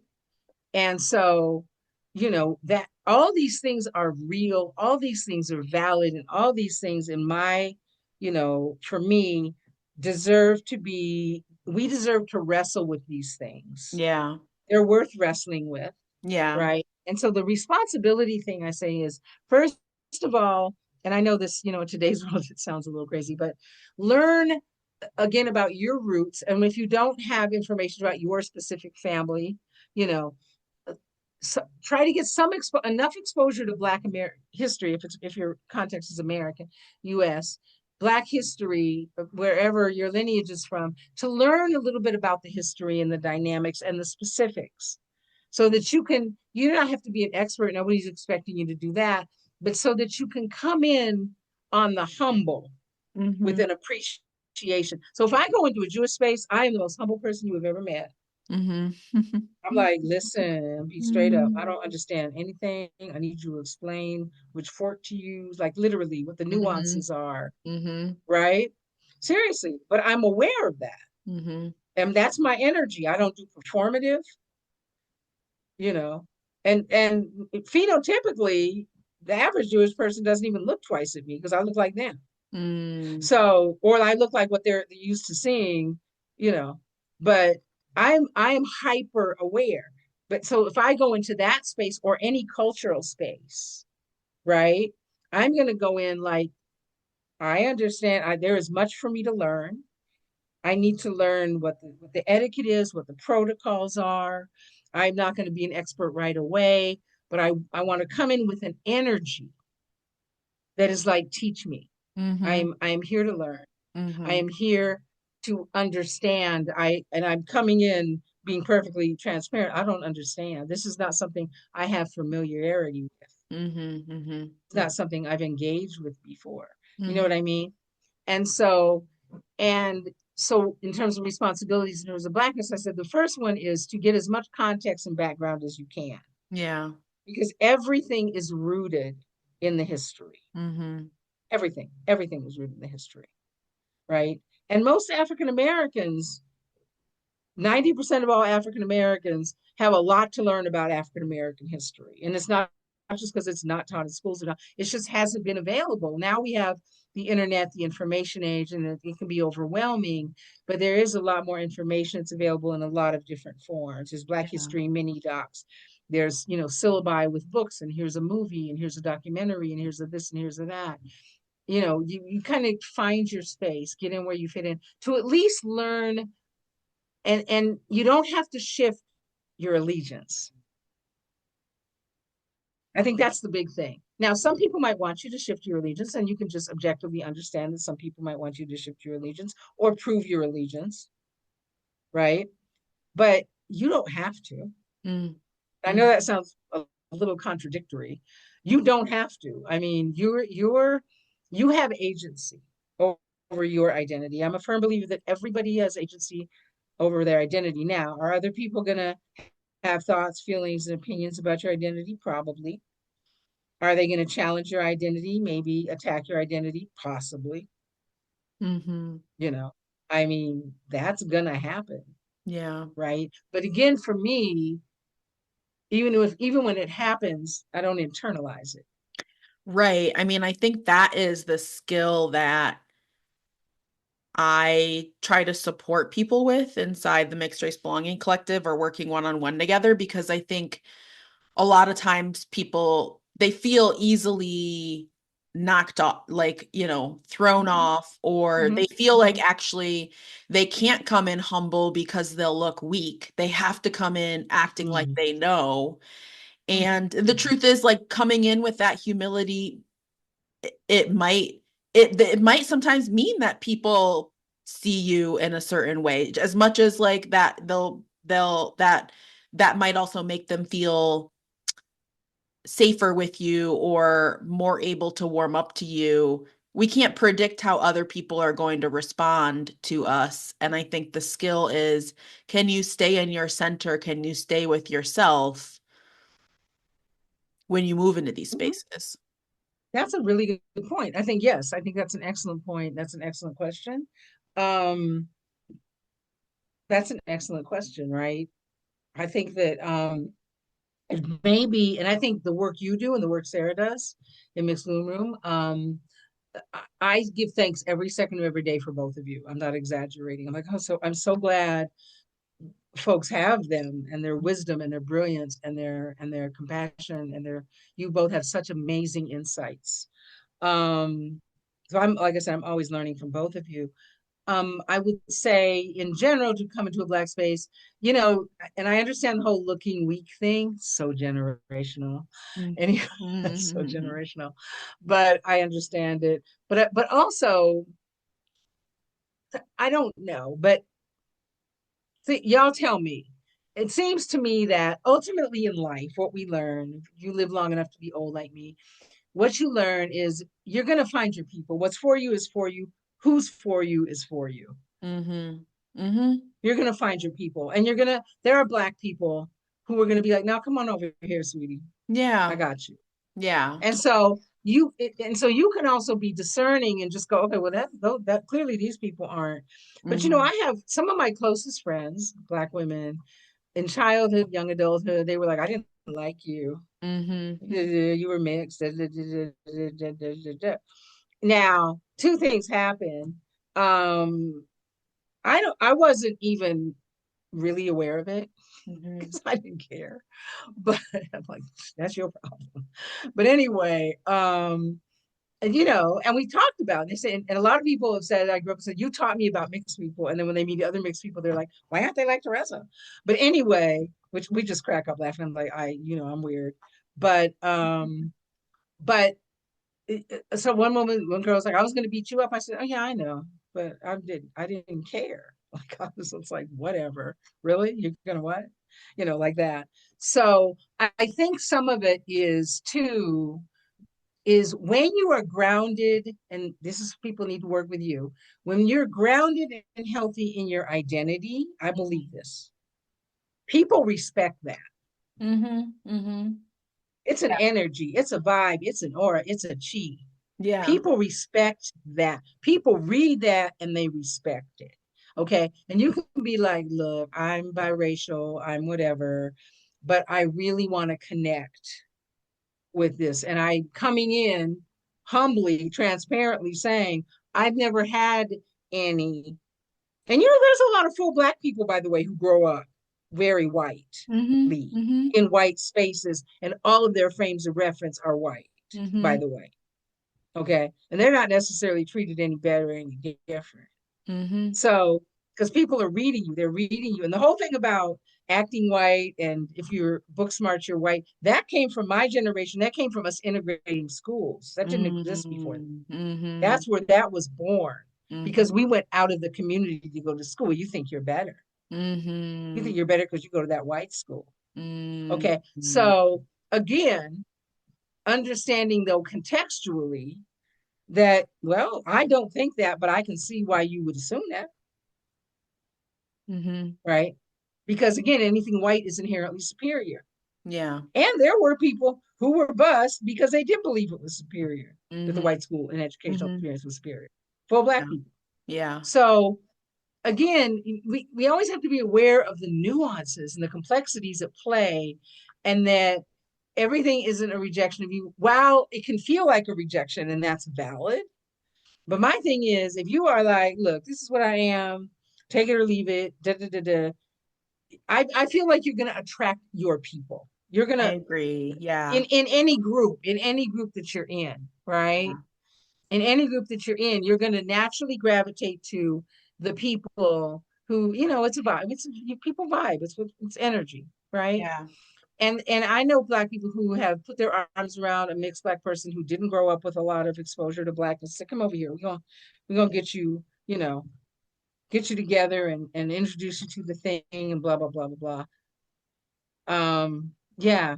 And Mm-hmm. so, you know, again, I think I want to encourage people to look roots, rights, and responsibilities, right? That you Mm-hmm. have the roots, you have the right. Mm-hmm. Okay, that's my theory. The responsibilities are to learn, do some learning, and to be tuned into things and not try not to. And that's why I want them to work with you to internalize and personalize everything. Yeah. because that can create barrier. You're creating barriers for yourself. Yeah. You're creating what I call extracurricular trauma and anxiety. Yeah, Now, that's a good and way to then we put and it. we have to do a whole nother episode about colorism, because that's always at play, Yeah. depending on what you look like as well. And so you have to also be hyper. It's a good idea to be educated about how that works, and Yeah. that's never going to not be there, because colorism is never not in the room, ever, Yeah. ever, ever, ever. Does Yeah. that make sense? Oh, totally. Yeah. You know, Yeah. and so when I say responsibilities are awareness. If you were going to go into another culture, if you were going to go live in another country, Mm-hmm. Mm-hmm. you would take the time to learn some things about that culture. If I go into an Islamic country, I need to understand I can't sit a certain way because with my Mm-hmm. foot, or the left hand right hand dynamic, and Mm-hmm. every culture has its things. Yeah. Everyone, every single one.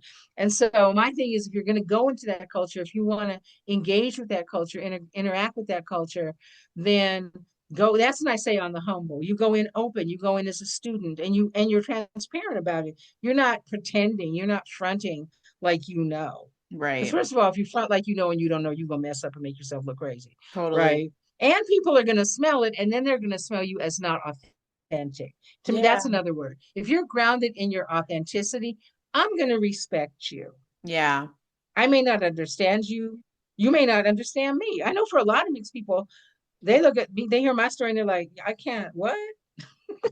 What? Mm-hmm. Mm-hmm. You're what? How do you, why are you saying you're black? Look at you.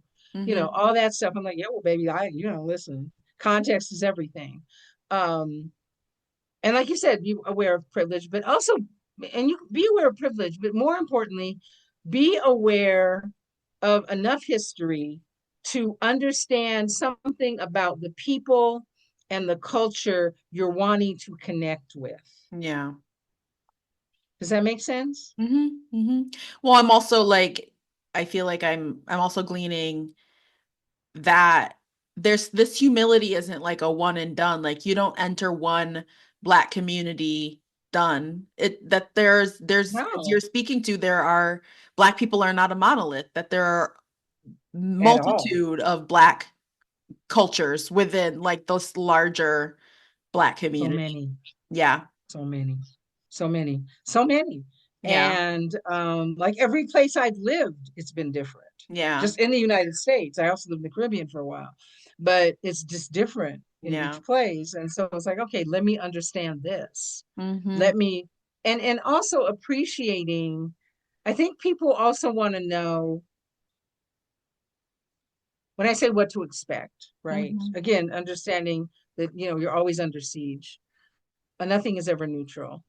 Um, is and not and finding a way, if we talk about privilege, finding a way to not necessarily, and this is a tricky one, but this is interesting to me, is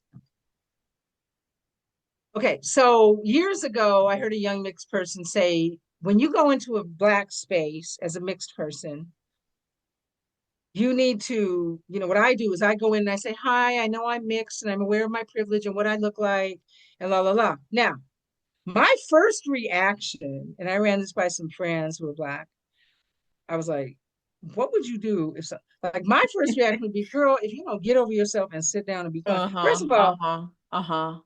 like what in the what? Like Yeah. if that's not the topic of the panel, like Yeah. Yeah. you're not you're not on the dais giving a keynote or on a panel. Like what? Sit down. Black Yeah. people.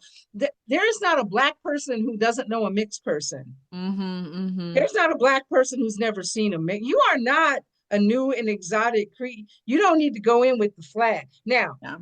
there are people who could argue with me about that. So, Mm-hmm. any of you out there, hit me up. Let's do it because I want to learn. But my initial visceral reaction was, girl, if you don't sit your light skin behind down and stop acting crazy in this Yeah. Black space, like you don't need to, I don't walk into a Black space and say, I'm mixed, I'm Jewish, I'm da da da da. I don't. Now, if I walk in and what I understand sometimes depends on the context, that people don't know what I am. Mm-hmm. Mm-hmm. Okay, they don't know what I am. Now, the what they might think I am varies based on a lot of different factors, right? But they don't know what I am. So they're trying to figure out what I am. And so if it makes sense, and if it doesn't seem awkward or intrusive or ridiculous or unnecessarily whatever, I'll find a way to let them know. Mm-hmm. But I don't, it doesn't precede me in the room. Right. I mean, I think that is like a way that mixed people, particularly who have a white parent, that's like that's a type of like white fragility to feel like you have to name, atone for I have privilege and I'm light skinned and I know all these things. I think sometimes, I think now, I think in some context of conversations, it might be appropriate. Mm-hmm. But I'm Yeah. imagining just a general Yeah. gathering of Black folks, and you're walking in. I'm like, just Right. sit You're just down, at the have a seat, cookout. Yeah. just say hi to people. This, yeah, get a drink and a plate and calm down. Yeah. But again, I think on the flip side, the gatekeeping and the really ugly insults Mm-hmm. and things that are often said to and about like us Mm-hmm. can make you anxious and want to go in maybe the thing. And I do come Totally. into some spaces, especially Yeah. in online. Nobody knows me, nobody's anything about me. I'll be like, okay, just FYI, because you might be distracted by wondering, right? And if it seems organic, then I'll do it.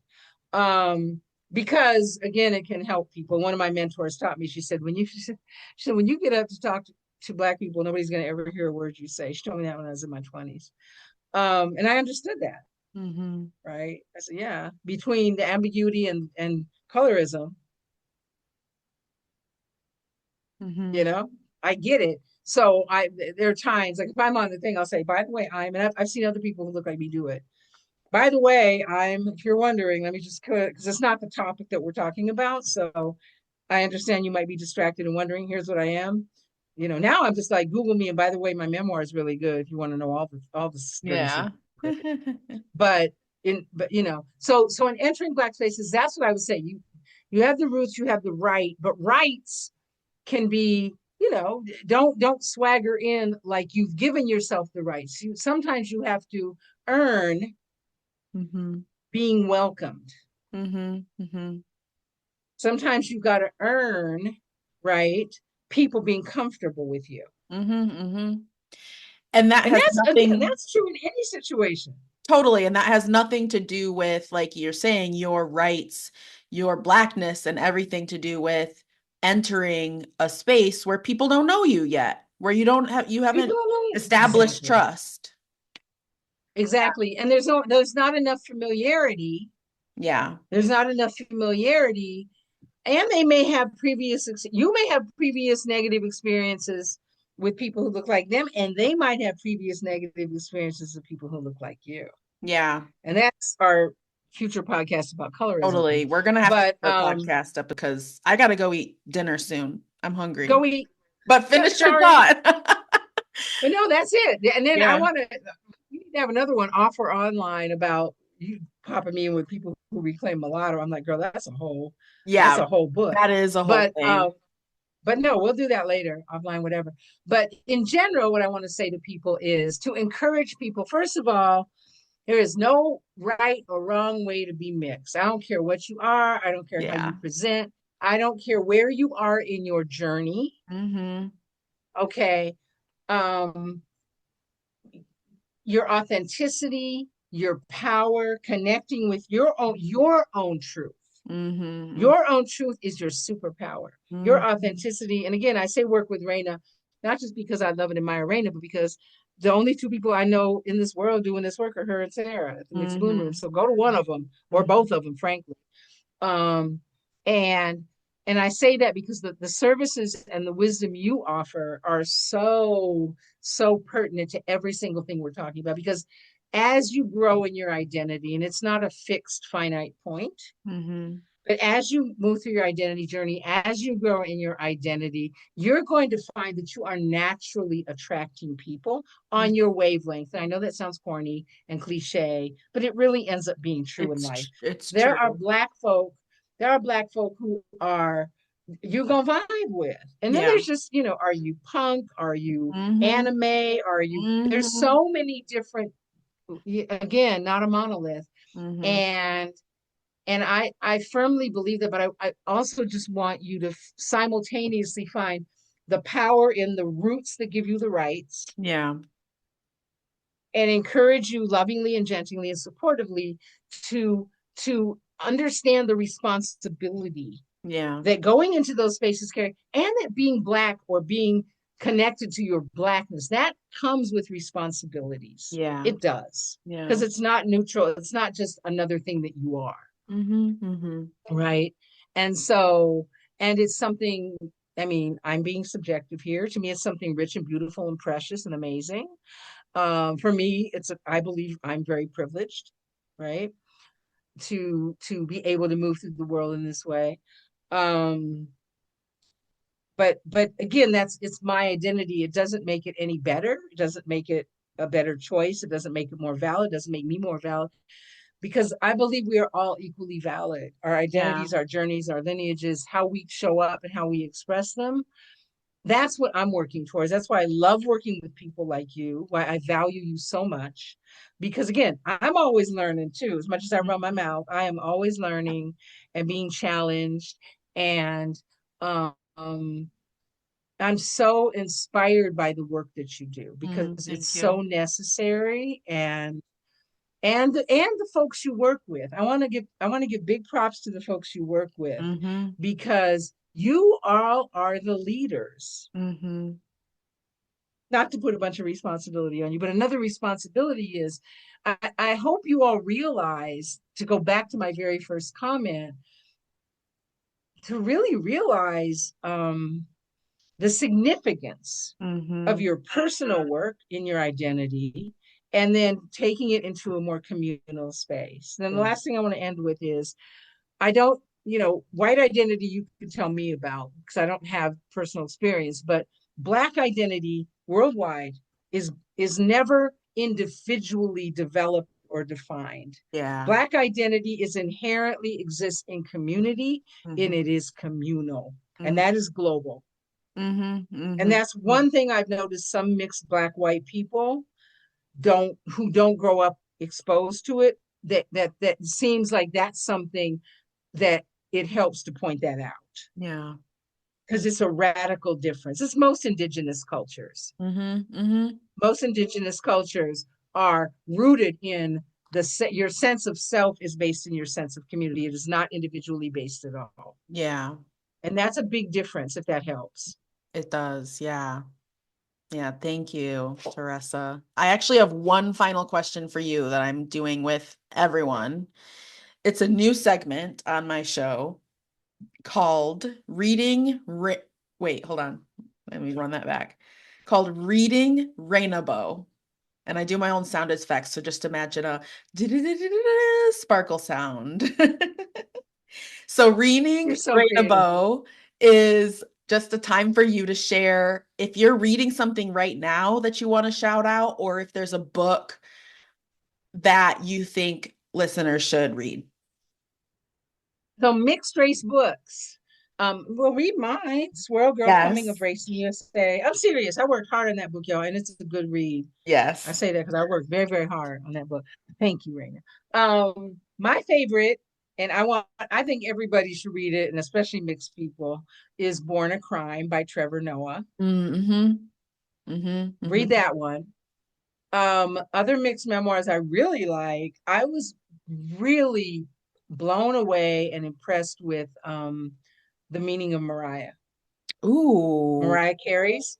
Oh, Mariah I have Carey's not memoir read is that. phenomenal, and it's Okay. co-written by a Black woman named Michaela Angela Davis, who did just such a great job. Yeah, it's top tier. It is superb.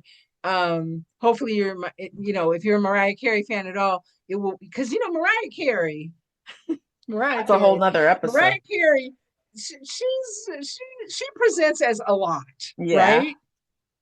You read that book and every single thing will make sense. Yeah. Okay. Oh my gosh. I can't wait to Every read single it. Mariah Careyism will suddenly click into place. And she has a phenomenal story. I love, love, love her story.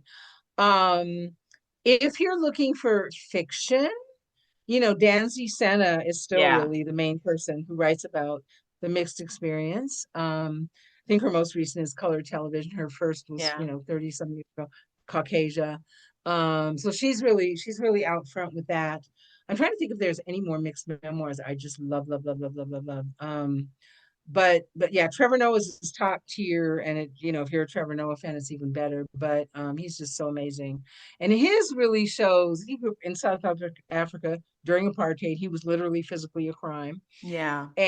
but his also shows the development of identity in circumstances most of us can't even fathom, and how Mm-hmm. language saved his life Mm-hmm. many times. Mm-hmm. Very interesting, being multilingual.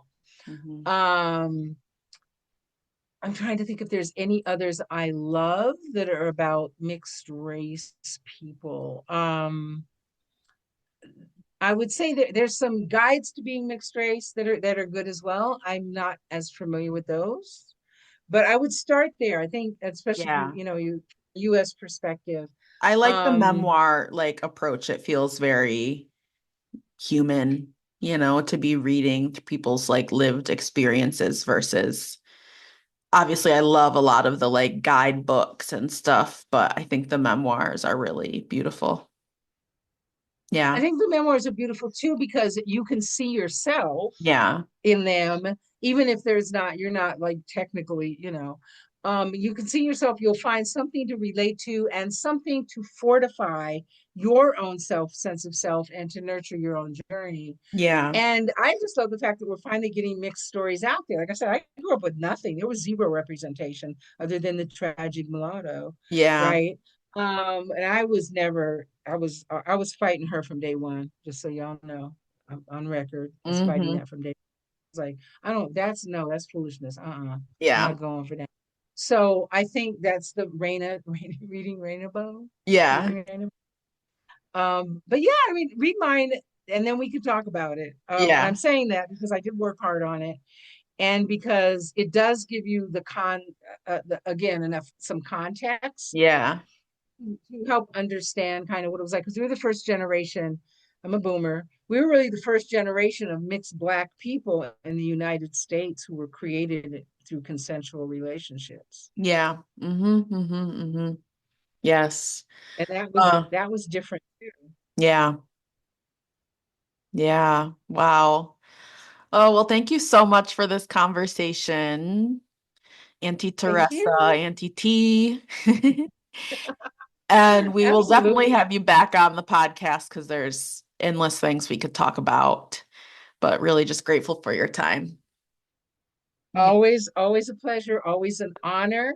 And I appreciate you. So anytime. And I want to send love to all the listeners. Mm-hmm. Seriously. Like I said, I'm your student. I Uh-huh. want to learn about you. And please remember that your identities and your journeys are your superpowers. And I mean Mm-hmm. that. Mm-hmm. That's your superpower. Yeah. Start looking at it like your superpower, Yeah. and understand that you are who you are and where you are and in the body you are for a reason Mm-hmm. and for a purpose. Mm-hmm. And it is important and it is valid, and you are amazing. Thank you. It's a perfect note to end on. All right. Thanks again for listening to this episode, this interview with TaRessa Stovall. We mentioned a number of times, the benefits of working with someone like myself, somebody who is an expert, I guess, in supporting multiracial people.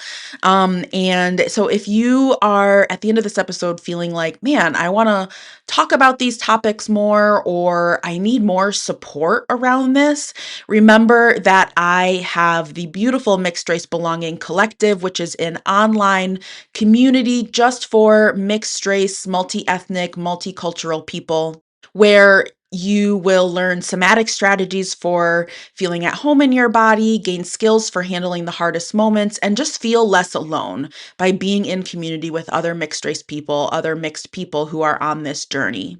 And I really want to name, that we talked in this episode about how when you are rooted in your identity, that confidence draws in the right people and is really like this beacon that helps other people see you and feel comfortable and safe around you as well. But I want to name that while that's true, you might also need to have the experience of healing in relationship before that strong identity comes online. It's kind of like a both and chicken or egg question. And the mixed race belonging community is the perfect place to both feel more rooted in your identity and heal in relationship with other people who you're going to feel seen by. So if you're interested in joining us, look at the show notes and you can sign right on up. It's $33 a month to join the Mixed Race Belonging Collective, and you can cancel at any time. You can hop in and out when it's right for you. Thanks for listening, and as always, hit me up with any thoughts you have following today's episode.